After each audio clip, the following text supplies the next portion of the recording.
carrying on our coverage of the E3 convention, and today was Nintendo. Now, again, Nintendo I liked a lot more. I was really impressed. When they opened up, I was thinking, oh god, this is gonna be boring.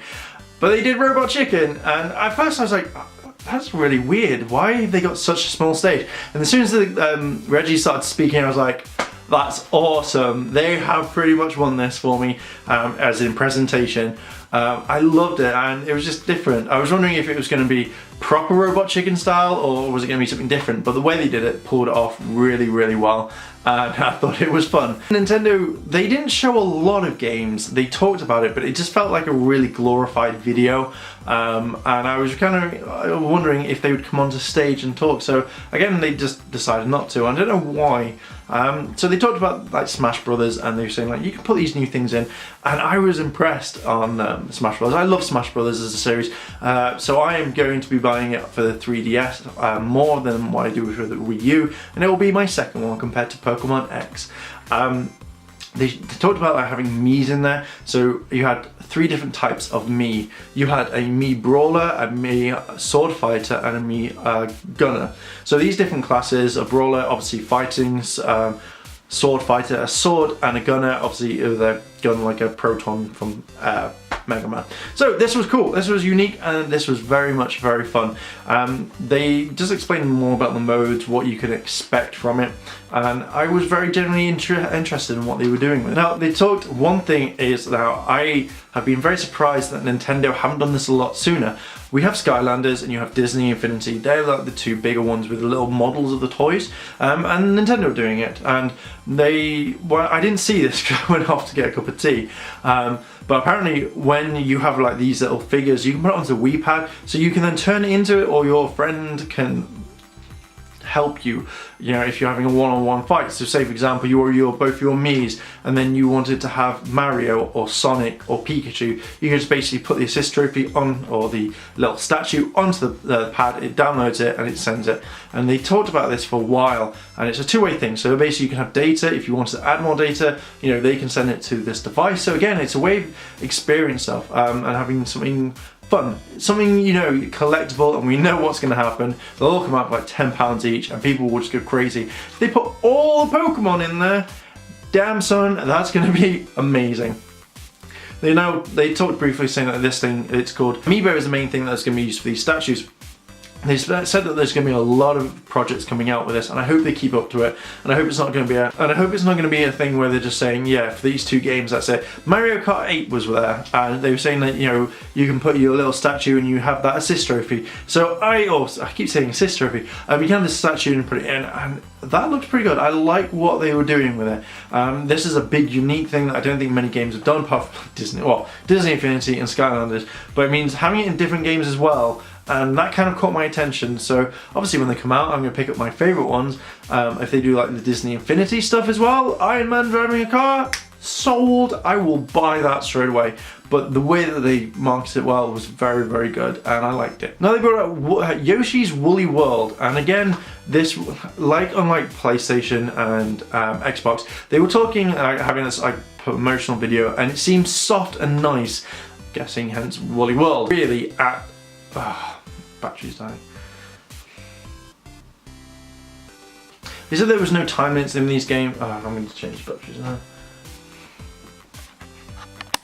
There was no time limit in this game at all, so it felt nice. You can explore it and take your time with it. So again, this is going to appeal to a lot of kids and to some adults, and a lot of people I've seen on my Facebook feed saying they want Woolly Yoshi, so that's kind of cool. The way that they said that they looked at yarn and how it worked in string, and I like the way that they did this. You can use string to go up level, to kind of change things, and this was kind of nice. They said it wasn't meant to be something like from Kirby or something, like a sequel to that one, but I think with this one it's a good, unique way. But again, I kind of see it coming now. They said, oh, it's not from Kirby. I kind of think it is a little bit, so again, we'll see what it's like when it actually comes out. Apparently it was Captain Toad's treasure hunting game or something, and as soon as I saw this I was like, wow, nice, I am looking forward to this. So apparently it's more of like an exploration thing where you can go around, you can pick stuff up and you find things, but it's Toad, and in a way it's nice to see Nintendo is actually putting it towards other characters rather than just having Mario. But it does fall under the Mario characters, and it just seems the way they are without picking stuff up now, they're not bringing much to the table as like say PlayStation or Xbox, but again it's unique, it's different, and I got excited for it. So if I had a Wii U, this is possibly a game that I would pick up and play. Most of my friends know I'm not a really huge Zelda fan, but when he was talking about going back to the roots, back to how the gameplay was back in the day, they then turned around and said it was an open world Zelda. They said that they wanted to kind of have a lot more working with it, like say in Wind Waker, but they were only able to have like blocks. The way that things have changed now with the Wii U, it has more power so they can try it. And they were saying like, look at this scene, this is from one of the new Zelda games, this is what's going to happen. But if you wanted to, you could travel from point A to point Z and actually go to the mountains in the background and all within one area. And you can enter it in different ways if you wanted to. This to me was it sold it straight away. I was like, I am not a fan, but I would buy this game straight away. Just the way it was, the way it worked, I was like, damn Nintendo, you were doing a lot of stuff with Zelda. And I cannot wait for this. I know my friend Andy, he is going to absolutely love this, and just straight away, it's a sold game. Even some of my friends was like, open world Zelda, they're like, what the hell? Oh my god, this is amazing. So again, if they do it really well, and it's going to be perfect. And the way that they had the shot of where Zelda was being attacked by a giant monster and he was running around the corner, at the end when he pulls out his bow and arrow, he was just like, I don't care, I'm going to be a badass. And then no expression in his face. I was like, oh, this is going to be amazing. The way it worked. So this is something that I know Zelda fans have been waiting for, and if they keep it up to it, I know that if they make the next one, the one after, and the same sort of thing, open world, it's going to absolutely dominate the Wii U, just by sales wise alone. They showed Pokemon Omega Red and Aqua, whatever it is, it didn't. I like Pokemon, but I kind of feel that even though with remakes and stuff, it just seems a bit nah. I like the Megastone evolutions for Groudon and I can't remember the dolphin, not dolphin, the whale looking one, but it was cool. It was nice to see some stuff of what they're planning, but it did feel like it was just an extension of X and Y to me. But it did look cool. I liked the way that you can use, you can mega form, and the video they did was quite cool. So I know when those games go out, I'll be picking them both up. One will be a male trainer, one will be a female trainer, because why not? Now, one thing got me on Bayonetta was next. Oh my god, this was cool. I don't know what it was. They kind of changed it up from from the first one, and I can understand why to some degree. But I was impressed with this one. The outfit change, the story, it still had that spark of that kind of kind of like cheekiness, as shall I say. And then they showed they're going to be doing Bayonetta 1 again.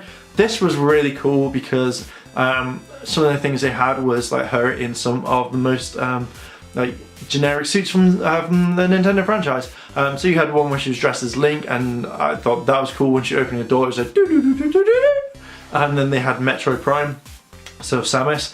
So this is gonna be cool, and it comes in 1 and 2. As a Bayonetta fan, I might pick this up just to keep it until I actually get a Wii U, but I like it. I just like the cheekiness of the game, and I think that was one of my favourites for the entire whole lineup. The next one was Zelda Hyrule Warriors. Now this is something that I've been kind of wanting from like main computer companies when they do this, because it looked really cool, interesting. You have millions of bad guys, you can become multiple players. So like say Impa, Majira, I think that's one that was on in Twilight Princess, and then you could be Zelda, and it just looked fun, interactive, where you could like go through bad guys, Destiny Warrior style. I don't know, it just had an appeal. Again, this is, as I'm not much of a Zelda fan, it just seemed to kind of impress me. I like the way you could cut it, and I like Zelda's light arrow bow. That was just absolutely awesome.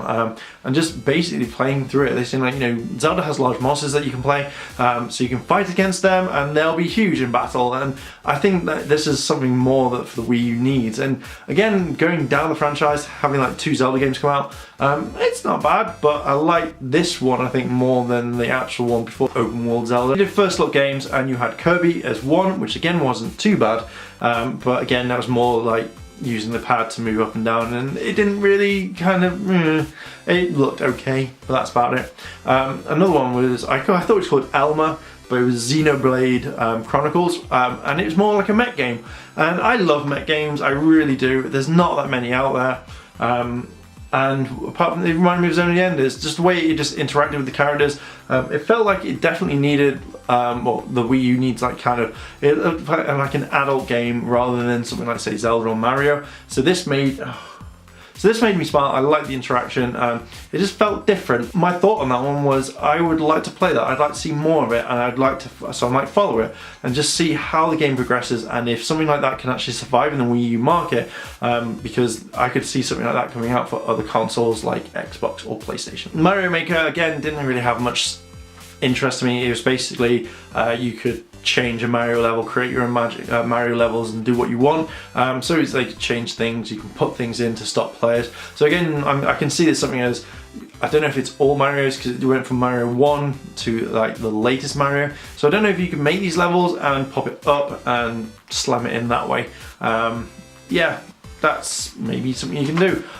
It didn't stand out, but again, I could see the appeal to it. They showed was Splatoon. Now this was something interesting. This is basically, you're a squid, but they can turn into a human. So you can basically, your area things, you have to dominate this map, you have to take your territory. So by squirting ink everywhere, different colors, you can, well, the same color of your team, you can go anywhere in this game or in this arena. If you wanted to go faster, you could basically turn into a squid, dive into your ink and then fly around, use it to boost jump, and it just felt different. The way they were explaining it, it just felt like a fun game to play. It's 4 player, well, basically 8 player, 4 on one team, 4 on another, and you go at it, and whoever gets more territory is mainly the winner. And the way they were explaining is you could do a few things. You could basically wait at your camp and then pop out and kill them with your splat gun, or you could just basically paint over everything. So if they were going really fast, you could paint your stuff and then they'd end up going slow, which I think is very unique, and it's not just like, oh, there's ink, let's go do this one.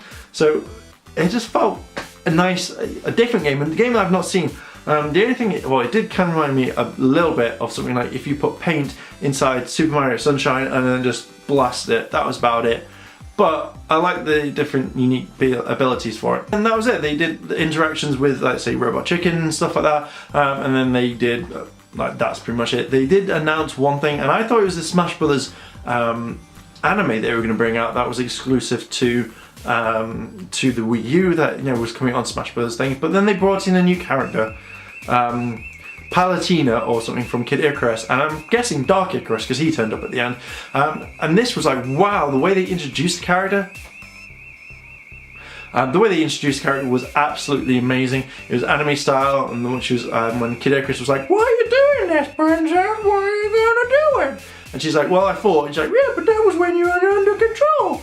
And she was like, "Well, I like to fight, so I'm going to fight, and there's nothing you can really do about it." And then they showed off her skill sets, her attacks, her specials, and I liked it. I was actually like, I'm actually more excited for Smash Brothers than probably most games on the Wii U. So it's going to either be Smash Brothers or Bayonetta. My kind of thoughts on it was fun. It just felt like a big massive demo, and I kind of wish they were on stage with it. But apart from that, it was a fun game, and it was fun. It was nice. It impressed me what they're doing next.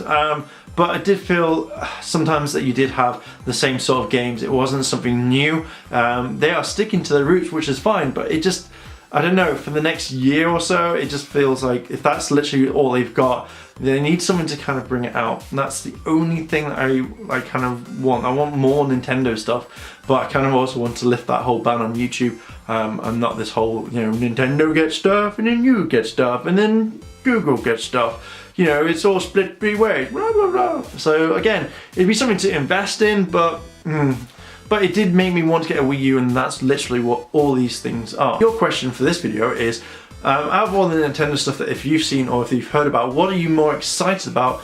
And what would you like to see them come out next year at E3? Let me know down below in the comments. If you've liked this video, like, favourite, comment and subscribe. Check out the other videos that we've done of E3, and I shall see you guys in a bit.